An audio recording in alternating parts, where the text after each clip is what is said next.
সুপ্রিয় দর্শক আসসালামু আলাইকুম, কেমন আছেন আপনারা? নিশ্চয়ই ভালো আছেন।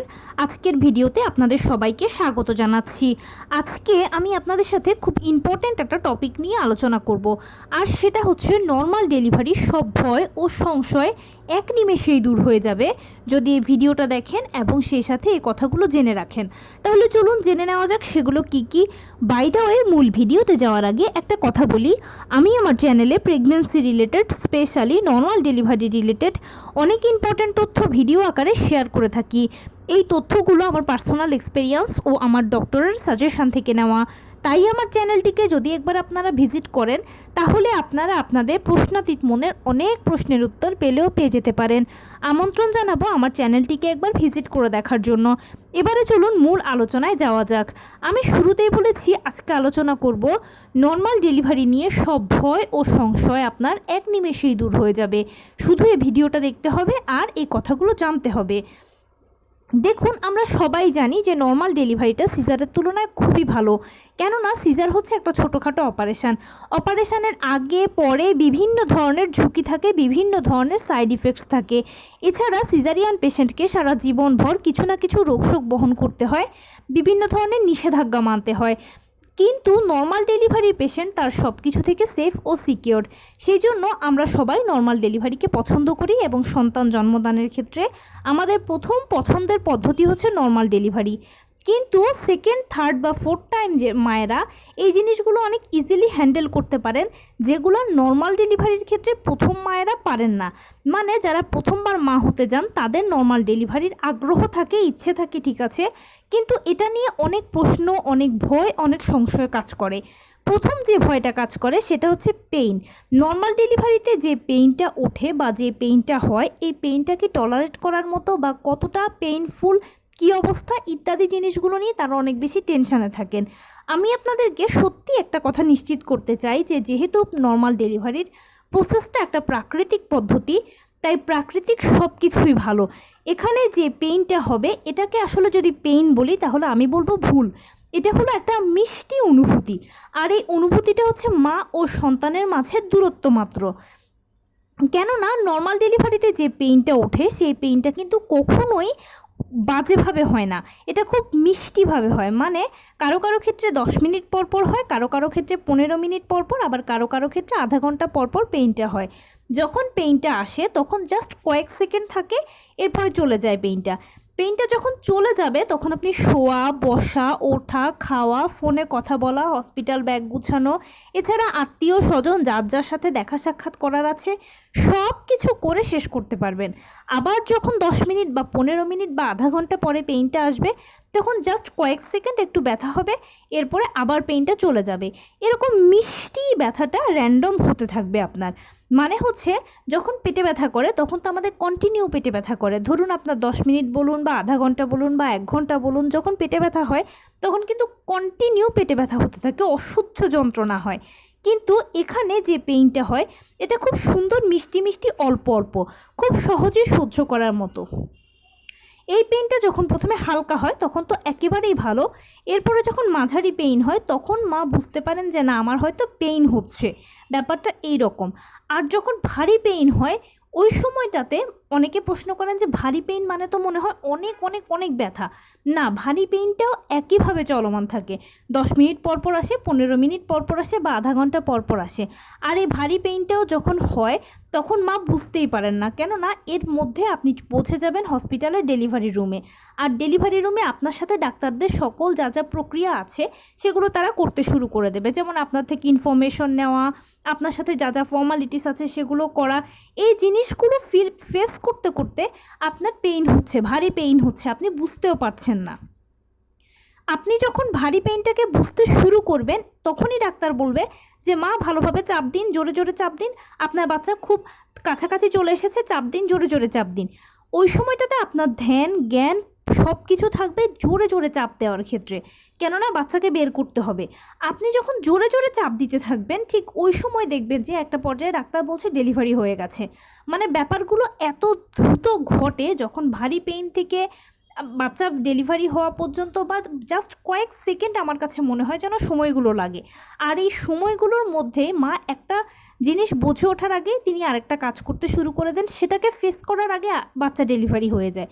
ব্যাপারটা সিরিয়াসলি এরকম। তাই এই জিনিসটা নিয়ে আপনারা একদম ভয় পাবেন না, কোনো টেনশনও করবেন না। আর একটা কথা কি, নর্মাল ডেলিভারির এই পেইনটা অনেকে যদি আপনি জিজ্ঞেস করেন যে এটা কেমন পেইন হয়, নতুন মায়েরা এটা করে থাকেন, যারা এক্সপেরিয়েন্সড তাদেরকে জিজ্ঞেস করেন যে আসলে আপনার তো ডেলিভারি হয়েছে বা আপনি জানেন কি না এই সম্পর্কে, অনেকে আপনাকে অরিজিনাল কথা বলবে যে না ঠিক আছে, হ্যাঁ পেইনটা এরকম সহ্য করার মতো, ইটস ওকে। আবার অনেকে আছে যে কথাকে অতিরঞ্জিত করে। অনেকে বলে যে এরকম পেইনটা মানে হচ্ছে আমার মনে হচ্ছে যেন আমি মরে গিয়েছি, মরার হাত থেকে ফিরে এসেছি, মনে হয় যেন আমার কলিজাটা কেউ টেনে ছিঁড়ে ফেলছে। এই ধরনের অবাঞ্ছিত কথা বলার মানুষ অনেক আছে, কিন্তু যারা আসলে এই ধরনের কথাগুলো বলে এগুলো কিন্তু অবাঞ্ছিত, অসত্য, মিথ্যে কথা। কেননা যদি এই পেইনটা বা এই ব্যথাটা এত কষ্টকর হতো, এত মরে যাওয়ার মতো হতো, তাহলে কি মানুষ একবার মরার পরে বারবার মরতে চেষ্টা করতো বা মরার ইচ্ছে পোষণ করতো? বলুন, কখনোই নয়। আপনার কথাই ধরুন না, আপনি কোনো একটা মরার হাত থেকে যদি ফিরে আসেন তাহলে কি আপনি আবার মরতে যাবেন? কোনো দিনও নয়। তাই এটা যদি এত অসহ্য, এত মরার মতো হয়, এত কলিজা ছেঁড়ার মতো অবস্থা হয়ে যায়, তাহলে তো আমার আপনার পরে আর কোনো ভাই বোন থাকতো না, কোনো আত্মীয় স্বজন থাকতো না। নর্মাল ডেলিভারিতে কেউ একবার বাচ্চা জন্ম দেওয়ার পরে সে আর জীবনে ভুল করেও চিন্তা করতো না বাচ্চা নেওয়ার কথা। অবশ্যই এই প্রসেসটা ভালো, অবশ্যই এইখানে যা যা প্রসেস বা যে পেইনটা হয় এটা সহ্য করার মতো বলেই তো মানুষ একবার নর্মালে বাচ্চা জন্ম দিলে সেকেন্ড টাইম চিন্তা করে, সেকেন্ড টাইমের পরে থার্ড টাইম চিন্তা করে, থার্ডের পরে আবার কেউ কেউ ফোর্থ ফিফথ টাইমও চিন্তা করে। ভালো বলেই তো করে, তাই না বলুন? তাই এটা নিয়ে একদম ঘাবড়াবেন না, কোনো টেনশন করবেন না আপনি। এখানে একটা পরামর্শ দিয়ে রাখি, আপনারা জানবেন, বুঝবেন, পরামর্শ নেবেন, সিদ্ধান্ত নেবেন। তবে একটা কথা কি, কার থেকে জানছেন, কার থেকে বুঝছেন সেটা একটু জেনে বুঝে নেবেন। যারা অরিজিনাল কথা বলে তাদের সাথেই থাকাটা সবথেকে বেশি ভালো। আর যারা অতিরঞ্জিত কথা বলে তাদের কথাটা না শোনাই ভালো, বা তাদের সাথে ব্যাপারগুলো শেয়ার না করলেই ভালো। কেননা একে তো এটা নিয়ে আপনি টেনশনের ভেতরে আছেন, তার উপরে ওই ব্যক্তির অতি রঞ্জিত কথা, অসত্য, অযাচিত কথাগুলো শুনলে আপনি টেনশনের সাগর থেকে পুরো মহাসাগরে গিয়ে পড়বেন। আর যখন আপনি টেনশন করেন তখন কিন্তু আমাদের প্রেশার ওঠানামা করে, আর যখন প্রেশার ওঠানামা করে তখন কিন্তু গর্ভের ভেতরে বাচ্চা মারা যায়। এটা অনেক মায়ের কিন্তু হয়। তাই আপনি নিশ্চয়ই চাইবেন না তীরে এসে তরি ডুবুক। সেজন্য কোনো দিনও নিজের ভালোর জন্য, বাচ্চার ভালোর জন্য টেনশন করবেন না। প্লাস এটা কি কেমন এটা নিয়ে কোনো ভাবনা চিন্তাই করবেন না। এই ব্যথাটা সবসময় মনে রাখবেন, মিষ্টি ব্যথা, সহ্য করার মতো ব্যথা, ভালো ব্যথা। সেজন্যই প্রতিনিয়ত মানুষ নর্মালে বাচ্চা জন্ম দিচ্ছে। তাছাড়া যারা নর্মালে বাচ্চা জন্ম দিচ্ছে তারা তো অবশ্যই পেইনটাকে সহ্য করে ফেস করে বাচ্চা জন্ম দিচ্ছে, তাই না? তাহলে সেই সব মানুষের মধ্যে এমন কি সুপার পাওয়ারটা আছে যেটা আপনার মধ্যে নেই বলুন তো? অবশ্যই আপনি এবং তারা সবাই আমরা সমান।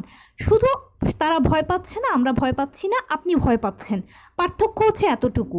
আর যে ভয়টা পাচ্ছেন এটা মনের ভয় সম্পূর্ণ। ধরুন আপনারা যখন ইঞ্জেকশনটা আগে দেওয়ার আগে আমরা কি ভাবি, ইঞ্জেকশন দেওয়া হবে, আমাদের হাতে ফুটানো হবে, পায়ে ফুটানো হবে, ব্যথা পাবো, এটা হবে সেটা হবে। কিন্তু যখন ইঞ্জেকশনটা পুশ করা হয় তখন কি আদৌ যা যা ভেবেছিলাম বা ভেবেছেন কিছু ঘটেছে? আপনি বুঝতেই পারেননি কখন ইঞ্জেকশনটা ইনজেক্ট করা হয়েছে, বা যখন পুশ করেছে তখন হয়তো মনে হয়েছে একটু হালকা পিঁপড়ে কামড়ের মতো মনে হয়েছে, এই টাইপের ফিল হয়েছে। এখানে টোটাল ব্যাপারটা হচ্ছে এরকম। আপনি এখন ডেলিভারির আগে যা যা ভাবছেন সেগুলো হচ্ছে ইঞ্জেকশন দেওয়ার আগে চিন্তা ভাবনার মতো, কিন্তু যখন বাচ্চা ডেলিভারি হবে বা ডেলিভারির সময় মুহূর্তগুলোতে এত দ্রুত কাজগুলো ঘটবে একটার পর একটা, আপনি ফিল করতে পারবেন না। সিরিয়াসলি একটা জিনিসকে আপনি বুঝে ওঠার আগে আপনাকে আরেকটা কাজ করতে হবে, এবং আরেকটা কাজকে ফেস করার আগে আপনার ডেলিভারি হয়ে যাবে। সিরিয়াসলি ব্যাপারটা এরকম, বিশ্বাস করুন। এরপরে আসুন দ্বিতীয় যে জিনিসটা নিয়ে সংশয় কাজ করে, সেটা হচ্ছে সাইড কাটার ব্যাপারে। দেখুন, আমি প্রথমে বলেছি বা একটু আগেই বলেছি যে নর্মাল ডেলিভারিতে যখন ভারী পেইনটা হয় তখন তারপর থেকে জরায়ুর কন্ট্রাকশান, বাচ্চা চাপ দেওয়া, ডাক্তার আপনাকে চাপ দিতে বলবে, এভাবে কাজগুলো এত দ্রুত হয়ে যায়। এর মাঝখানে কখন ডাক্তার আপনার সাইড কাটছে না কী করছে সেটা আপনার বোঝার কোনো সুযোগ থাকবে না। কেননা আপনি যখন ডেলিভারি রুমে পৌঁছবেন তখন কয়েক সেকেন্ড পরেই দেখবেন যে ডাক্তার বলছে যে মা বাচ্চা নামতে শুরু করেছে, আপনি চাপ দিতে থাকুন, জোরে জোরে চাপ দিন, বাচ্চাকে বের করুন। কেননা বাচ্চা যতক্ষণ বেশি ভিতরে থাকবে তত অক্সিজেনের অভাব হবে। আর এই কথাটা শোনার পরে একটা মা তার ধ্যান জ্ঞান মন প্রাণ সব কিছু দিয়ে শুধু চাপ দিয়ে বাচ্চাকে বের করতে চায়। তাই তখন ওই মুহূর্তে ডাক্তার কি সাইড কাটছে না সেটা মায়ের কোনো খেয়াল থাকে না। আর ধরুন আপনার যদি সাইড কাটার প্রয়োজনও হয়, আর একটা কথা বলি, সাইড কিন্তু সবার কাটার প্রয়োজন হয় না।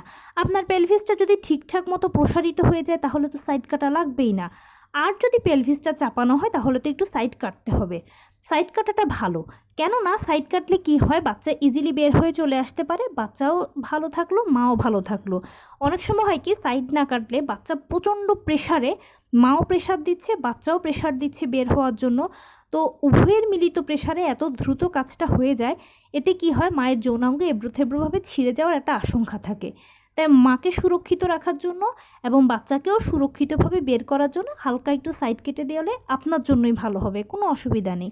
আর যখন সাইড কাটা হয় তখন এক ধরনের লিকুইড অ্যানেস্থেশিয়া ব্যবহার করা হয়।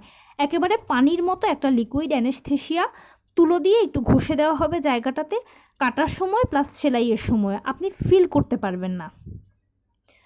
আর তাছাড়াও আরেকটা ব্যাপার সবসময় মনে রাখবেন, আপনি মা, আপনাকে সব কিছু পারতে হবে সন্তানের জন্য। মা কী না পারে তার সন্তানের জন্য বলুন?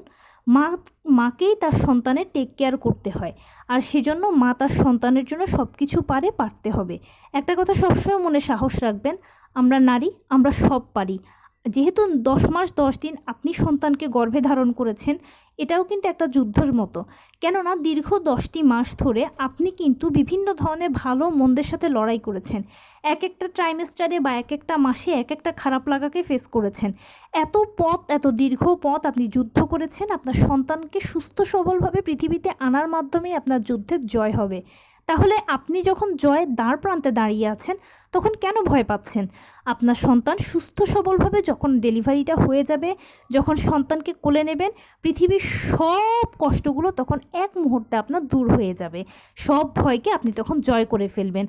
প্রথমবার মা হচ্ছেন তো সেজন্য বিভিন্ন ভয় সংশয় কাজ করছে, কিন্তু বিশ্বাস করুন, একবার যখন ডেলিভারি টাইমটাকে ফেস করবেন, একবার যখন ডেলিভারিটা হয়ে যাবে, তখন আপনি নিজেই বলবেন যে আমি এত পাগলের মতো চিন্তা করেছি যে এটা আসলে বাস্তবের সাথে কোনো মিলই নেই।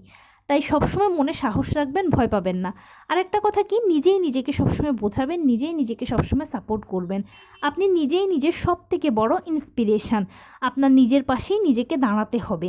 মনের সাহস যত বেশি থাকবে আপনার, বা মনোবল যত দক্ষ হবে, ডেলিভারি কাজটাও দেখবেন তত বেশি সহজ হয়ে যাবে, আপনাকে কোনো কিছুই টলাতে পারবে না। তো এই ছিল আজকের ভিডিও। কেমন লাগলো বলুন? যদি ভালো লেগে থাকে ও হেল্পফুল হয়ে থাকে তাহলে প্লিজ লাইক কমেন্ট শেয়ার করতে একদম ভুলবেন না।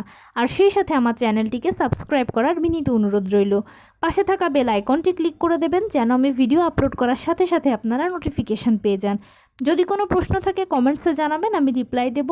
প্লাস যদি কোনো পরামর্শ থাকে যে কোন বিষয়ের উপরে ভিডিও বানালে আপনারা উপকৃত হবেন সেটাও জানাবেন। আমি আপনাদের পছন্দের সর্বোচ্চ প্রায়োরিটি দেব। ভালো থাকবেন, সুস্থ থাকবেন। আসসালামু আলাইকুম।